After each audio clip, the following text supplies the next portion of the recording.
नोरमा group, जो सोचता है वो करता है। आपके अपने सपनों का आशियाना। नमस्कार, बहुत बहुत स्वागत करते हैं आपका। भारत लाइव देख रहे हैं और हमारे साथ आज रजनीश जी हैं। रजनीश जी, बिहार की बात करें या देश की बात करें, बहुत सारे विषयों के जानकार भी हैं और खास करके बिहार की राजनीति की बात करें तो उसके अच्छे विश्लेषक हैं और बिहार की राजनीति पर इनकी पकड़ बहुत मजबूत है। आज हमारे पास कई विषय हैं जिसको लेकर के हम रजनीश जी के साथ जुड़े हैं। रजनीश जी राष्ट्रीय जनता दल के सैनिक प्रकोष्ठ के कर्ता धर्ता हैं और इसके साथ साथ पार्टी के साथ साथ बिहार की राजनीति को बड़ा ही बारीकी से और बेबाक तरीके से रखते हैं। इसलिए आपने देखा होगा कि भारत लाइव पे अक्सर ये अपनी बातों को बड़ी प्रमुखता के साथ रखते आ रहे हैं। इसके साथ साथ अन्य चैनलों पर भी आपने इनको देखा होगा। वक्त का इनके पास तकाजा होता है, चूंकि सैनिक से हैं तो निश्चित रूप से इनके पास टाइम का बहुत ज्यादा कीमत है। ये बातें अक्सर हमने देखी है कि अगर इन्होंने कह दिया कि हम 1:05 में आएंगे तो 6 मिनट नहीं होता है, 1:04 में आ जाते हैं। तो ऐसे अनुशासित व्यक्ति निश्चित रूप से जब राजनीति पर चर्चा करेंगे तो अनुशासित राजनीति ही होगी। वर्तमान जो बिहार की राजनीति में देखने को मिल रहा है उस पर हम आज बहुत सारे विषय हमारे पास है जिस पर रजनीश जी से चर्चा करेंगे। सबसे पहले तो रजनीश जी, आपका बहुत बहुत स्वागत है। आपने देश की बड़ी सेवा की है। धन्यवाद। आज जो हमारे पास विषय है रजनीश जी, हम तो आपसे पूछेंगे ही, लेकिन सबसे पहले हम शुरुआत करते हैं कि जो वर्तमान राजनीतिक परिस्थितियां बनी है बिहार में, हो रहा है नीतीश जी को लेकर के कि इधर रहेंगे कि उधर रहेंगे। हम शुरुआत वहीं से करते हैं, उसके बाद हम बाकी की चर्चा करेंगे। आपको क्या लगता है नीतीश कुमार जी को किधर रहना चाहिए? देखिए, अभी जो परिस्थिति हो गई है कि आप जनता के हिसाब से सोचिए तो नीतीश जी की स्थिति ऐसी है कि जो एक कहावत नहीं था, कोई हो नृप मोह का हानि जी। अब वो मेन बात है कि वो आरजेडी के साथ आ रहे हैं या भारतीय जनता पार्टी के साथ है। उससे पहला तो क्वेश्चन है कि स्टेट का क्या भला हो रहा है जी। उनके। वो तो अपना पर्सनल सेटिस्फेक्शन के लिए स्विचिंग करते हैं। उधर अगर बीजेपी में उनको लाभ होना चाहिए, नहीं होता है तो आरजेडी के तरफ आ जाते हैं। आरजेडी से जो लाभ होना चाहिए इधर नहीं होता है तो उस तरफ चले जाते हैं। तो चाहिए या नहीं चाहिए, आप स्विचिंग कीजिए अगर उसमें पब्लिक का इंटरेस्ट है। मैं ये नहीं कह रहा हूं कि बेशर्मी की राजनीति है। माधव श्री कृष्ण भी राजनीति करते थे, बहुत सारे ऐसे पलिते वो लगाए थे, लेकिन उनका कोई भी एक्शन ऐसा नहीं होता था जो उनके पर्सनल इंटरेस्ट के कारण। लेकिन अब नीतीश जी अगर पलटी मारते हैं इधर से उधर या उधर से इधर, तो यह नहीं कह सकते कि मैं राज्य के हित में कर रहा, वो अब अपने हित में करते हैं। हाँ, अगर इधर आते हैं तो इधर आने से भी आरजेडी को कोई बहुत बड़ा फायदा होगा ऐसी बात नहीं है, और वो बीजेपी के साथ रहते हैं तो बीजेपी को भी कोई बड़ा फायदा करा देंगे, कोई बड़ी बात नहीं है। क्योंकि उनका जो पॉलिटिकल ब्रांड है, फेस वैल्यू है, वो पब्लिक के बीच में बहुत ही डिच जा रहा है। क्योंकि जो एडमिनिस्ट्रेटिव सक्सेस का उन्होंने जो एक ऑरा बनाया था, अपना एक जो नहीं होता पर्सनालिटी कल्ट बिल्ड किया था 2005 में, और जनता की अब माने लग रहा है जैसे कि मेंटल ब्लॉकिंग हो गया है। आगे क्या करे उनको अब सुझाई नहीं दे रहा। तो इसलिए रहना चाहिए, उनकी पर्सनल इंटरेस्ट है, उनको जहां लाभ होगा वहां जाएंगे। बिहार की जनता को कोई लाभ होगा ऐसी कोई बात नहीं। रजनीश जी, आपकी पार्टी के तरफ से कई लोगों ने लगातार नीतीश कुमार जी से कहा है कि वो असहज महसूस कर रहे हैं, उन्हें हमारी तरफ आ जाना चाहिए। आप क्या कह रहे हैं? आ जाना चाहिए एक गुडविल माने गिफ्ट है कि आ जाते हैं तो हमारी भी सरकार बन जाती है, तो उनके लिए एक पार्टी मतलब क्या कहे ब्लेसिंग दे रही है। आरजेडी को कोई बड़ा लाभ हो जाएगा ऐसी बात है नहीं, उल्टा होता है कि उनका इनकम्बेंसी वो आरजेडी के माथे पर फोड़ देते हैं, सरकार बनता है तो। याद ही होगा आपको कि जहां जहां पर स्टेज पर बैठ करके और राबड़ी लालू राज का याद दिलाते तेजस्वी जी के सामने। तो मुझे तो लग रहा है कि अभी जो बिहार का जो चुनाव होगा, अभी तो 5-6 महीना में हो ही जाएगा, तो ये बाइपोलर फोर्स होगा। एक तरफ आरजेडी को अपना माने कैंपेन तेज करना चाहिए, दूसरा प्रशांत किशोर बीजेपी को थ्रेट देंगे। मुझे तो लगता है एनडीए वॉश आउट हो जाएगी। इलेक्शन में कंपटीशन होता है आरजेडी और पीके के बीच में, तो नीतीश जी को वेलकम कर रहा है पार्टी करे, लेकिन मुझे नहीं लग रहा है कि हम लोग को कोई बड़ा बेनिफिट है इससे, नीतीश जी को ही बेनिफिट हो। हाँ, धर्मनिरपेक्षता की जो लड़ाई आरजेडी का मोटो रहता है उसको एक गति और बल मिलेगा। तो चलिए रजनीश जी, एक और बड़ी महत्वपूर्ण विषय है जो बिहार से भी जुड़ा हुआ है, बंगाल से भी जुड़ा हुआ है और इस देश से भी जुड़ा हुआ है। हम आगे की बातें करेंगे, लेकिन आपने देखा होगा कि किस तरह से रोहिंग्या को लेकर के, एनआरसी को लेकर के हमारे यहाँ चर्चा चल रही है। और इसी बीच में आपने देखा होगा कि शेख हसीना को हम लेकर के बैठे हैं, जहां अब बगल के पड़ोसी राज्य देश में आपने देखा होगा किस तरह की अस्थिरता पैदा हुई है। उसके बाद से शेख हसीना अभी तक है, क्या उन्हें प्रत्यारोपित कर देना चाहिए? और एनआरसी पर आपका क्या विचार है? प्रत्यार्पण का तो कोई सवाल ही नहीं उठता है। बांग्लादेश ने बहुत मजे ले लिया भारत का। पहली बात तो मैं कहता हूँ, शेख हसीना की एक चुनी हुई सरकार थी, उसे अमेरिकन और पाकिस्तानी दोनों इंटेलिजेंस एजेंसी ने मिलकर के डिसमिस तख्ता पलट किया है। 5,000 का भीड़ एक प्रधानमंत्री आवास को घेर लेता है और प्रधानमंत्री को रिजाइन करने के लिए मजबूर कर रहा है। ये क्या लोकतांत्रिक प्रोसेस है? एक चुनी हुई सरकार थी, अन्ना हजारे ने 5 लाख लोगों को लेकर के दिल्ली को घेर लिया था जंतर मंतर पे, क्या उन्होंने रिजाइन करवा दिया? ये तो सरकार ही अवैध है, मोहम्मद यूनुस की सरकार। मोहम्मद यूनुस अपने जेल में थे, बीएनपी की जो खालिदा जिया है वो अपने भ्रष्टाचार के आरोप में जेल में थी। अभी प्रत्यार्पण का तो कोई सवाल नहीं उठता है। भारत ने बांग्लादेश को बहुत मदद किया है, तन से, मन से, धन से। अभी आ गया है उसको सीधा करने का टाइम। वो जो जितना मजा लिया है भारत, पहले तो देखिए असम में काउंटिंग हो चुका है, 5 lakh D voter Bangladeshi identified है। पहली बात तो भारत सरकार उसको बोले, साफ साफ 2 टूक कह दे कि दक्षिण एशिया में ना अमेरिका का चलेगा ना चीन का चलेगा, भारत जो चाहेगा वही चलेगा। मतलब बांग्लादेश, नेपाल, श्रीलंका, मालदीव, ये जो हमारे सेक्टर है, भूटान, इसमें भारत से बैर लेकर के कोई रह नहीं सकता। मतलब कहता नहीं, मगरमच्छ से बैर लेके मछली नहीं रह सकती, तो उसको साफ साफ कर दे। दूसरा, भारत सरकार को बांग्लादेश से अभी दोस्ती की नीति ही नहीं रखनी है। वो नहीं कहता हित बन के मारता है वो। 5 लाख डी वोटर जो असम का है, पहले उसको कहे वापस लो, वो आइडेंटिफाइड वोटर है। दूसरा, चटगांव में जितने चकमा थे, 90 लाख चकमा को इन लोगों ने निष्कासित कर दिया, 90 लाख। और सारे अरुणाचल में भारत में रिफ्यूजी बन के बैठे हैं। उस चटगांव हिल ट्रैक्स, या तो चटगांव हिल ट्रैक्स को बांग्लादेश अलग करे, या चटगांव हिल ट्रैक्स में भारत और बांग्लादेश की संयुक्त शासन होगा, जहां पे इनको चकमा को वापस किया जाए। ये 2 मुद्दा होगा।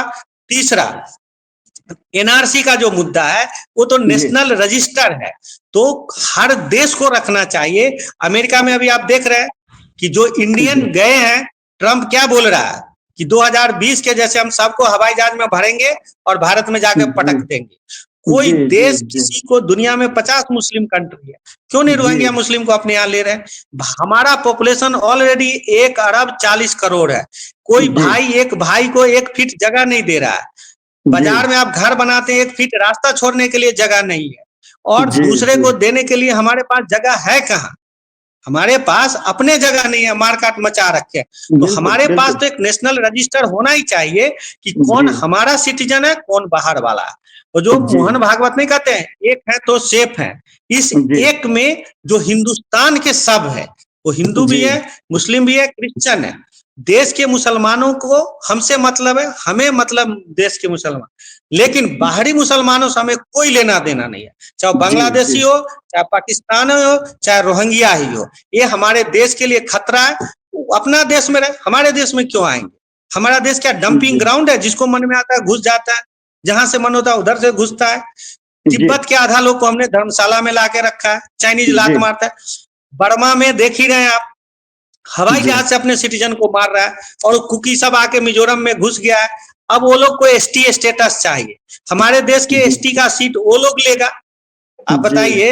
और वो डेली चकमा वो कुकी सब घुस रहा है, और वो सब टेररिस्ट बना, अमेरिकन हथियार लेके हमारे जिहाद भी कर रहा है। तो होना ही चाहिए। खास मैं तो एक कदम आगे बढ़ के कह रहा हूं कि बॉर्डर डिस्ट्रिक्ट जो है, जैसे मिजोरम है, उसके जो बॉर्डर डिस्ट्रिक्ट है, मणिपुर के जो बॉर्डर डिस्ट्रिक्ट है मोरे, त्रिपुरा के जो बॉर्डर डिस्ट्रिक्ट है ढलाई, ये सब है।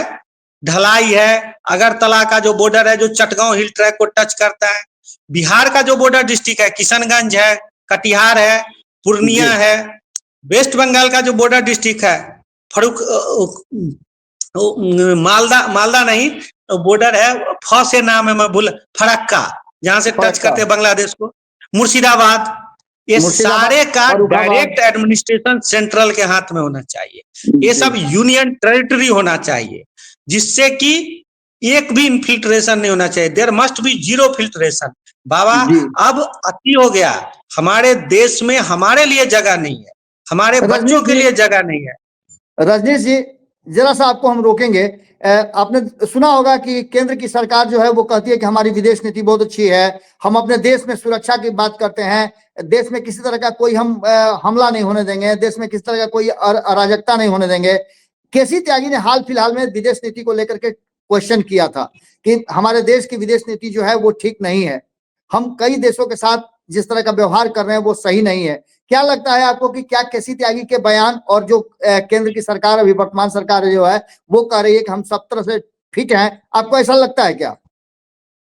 राष्ट्रीय सुरक्षा पर केंद्र सरकार को हम 100 नंबर दे रहे हैं, जी, क्योंकि बहुत विपरीत परिस्थिति में राष्ट्रीय सुरक्षा को संभाल के रखा है मोदी साहब ने। जी, आज जी, अमेरिका, पाकिस्तान, चीन तीनों मिलकर भारत को कश्मीर में फंसाना चाहता है, जी, मणिपुर में फंसाना चाहता है, बांग्लादेश में फंसाना चाहता है। तो राष्ट्रीय सुरक्षा पे मोदी साहब को 100 में 110 नंबर दे रहा हूं। लेकिन विदेश नीति पे प्राइम मिनिस्टर साहब का फॉरेन मिनिस्टर फेल है। लेकिन मैं जी। केसी त्यागी साहब के इमोशन से भी एग्री नहीं कर रहा हूं। देखिए, केसी जी। त्यागी साहब जो कहा है कि विदेश नीति फेल है, बाबा आप भी देखिए, नेपाल हमारा दोस्त नहीं है, चीन का दोस्त है। बांग्लादेश आंख तरेर रहा है, लंका को जी। हमने बचाया है, लेकिन वो चीन के साथ ज्यादा खड़ा है। मालदीव का आप देख लीजिए, तो सारे जी। देश हमारे विरोध में ही है। तो ये कौन सा विदेश नीति है?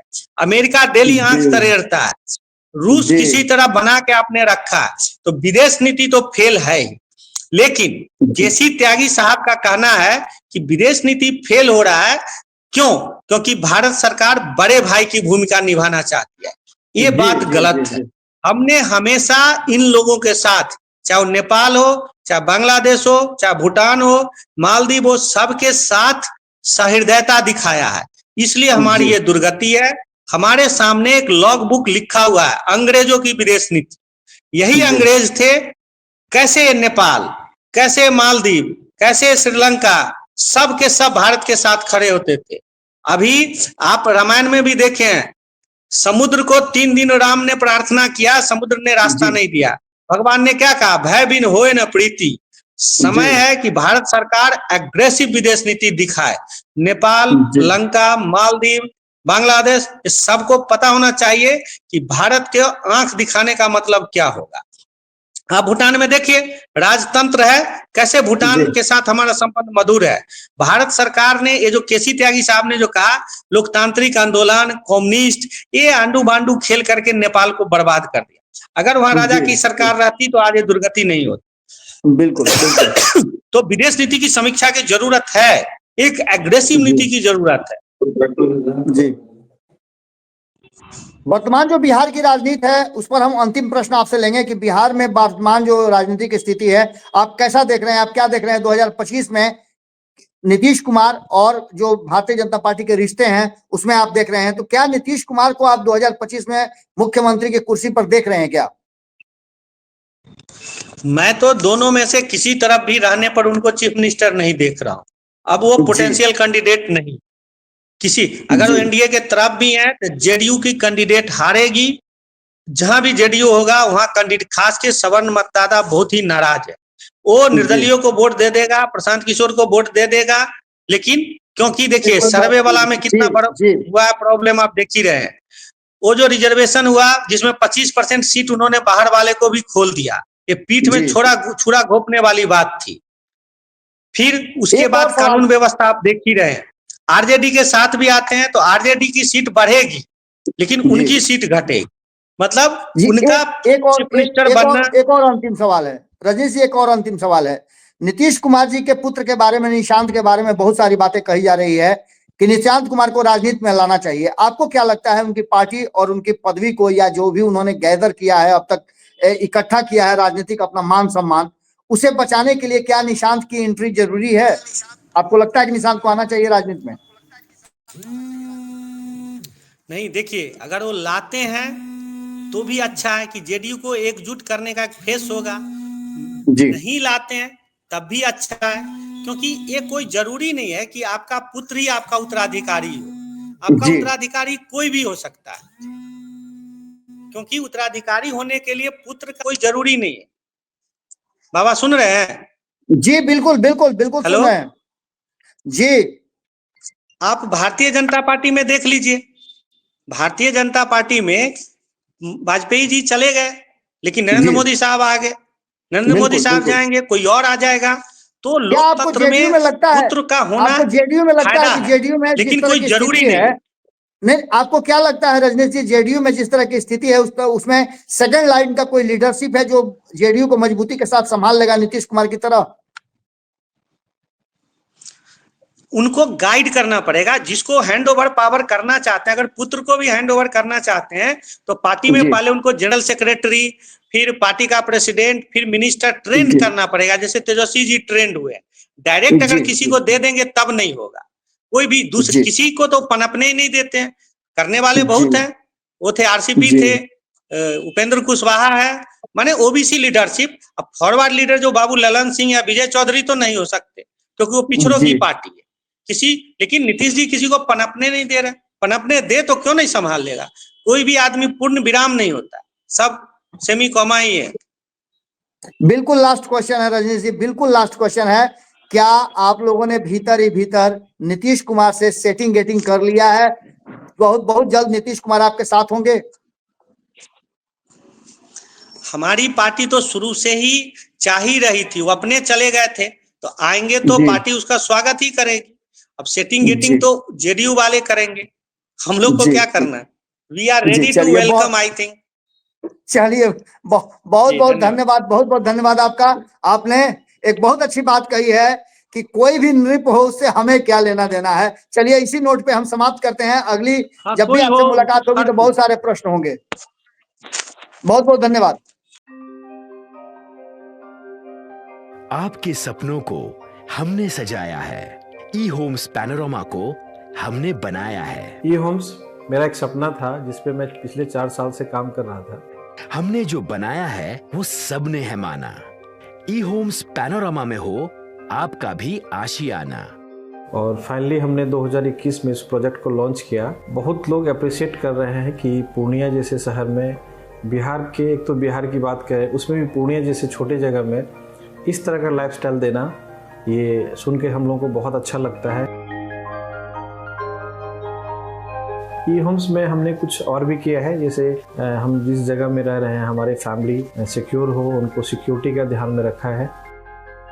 आपकी सुविधा और सुरक्षा आपके लिए खास है, ये आपका विश्वास है। इसमें आर्टिफिशियल इंटेलिजेंस का 7 लेयर सिक्योरिटी का हमने इस्तेमाल किया है। लस ग्रीन कैंपस को बनाया है। यदि हमारा बाउंड्री वाल है तो वो वर्टिकल गार्डन है। ये जितनी भी फैसिलिटी होता है एक इंटरनेशनल टाउनशिप में, ई होम्स है, ये हम लोग विश्वास नहीं कर पा रहे हैं। जो भी हमारे मित्र दोस्त या जो भी हमारे बाहर के बाहर आते हैं तो हम लोगों को बहुत अच्छा सुनने को मिलता है और बहुत अच्छा क्रेडिट मिल रहा है। वो सारा हमने सिर्फ एक बिल्डिंग नहीं बनाया, हमें एक बहुत अच्छा लाइफस्टाइल दिया ई होम्स में, और मेरा एक सपना था जिसको मैं आज फुलफिल होते हुए देख पा रहा हूँ। ये आपका आवास है। ई होम्स पैनोरामा में अब आपका निवास है। E Homes Panorama, luxurious lifestyle redefined. Panorama group, जो सोचता है वो करता है। अगर ये वीडियो पसंद आई और वह बिहार के राजनीति और बिहारियत से सरोकार रखेनी तो सब्सक्राइब बटन दबा के चैनल के सब्सक्राइब कर ली। ओजे एगो घंटी बा, ओकरा बटन दबा देला से कुल सटीक और मारक खबर रुआ मुफ्त में मिल जाई। अगर रुआ पत्रकारिता के हमनी के नया प्रयोग में सहयोग कर चाहतानी तो ज्वाइन बटन दबा दी। पेटीएम नंबर नोट कर ली 9386 816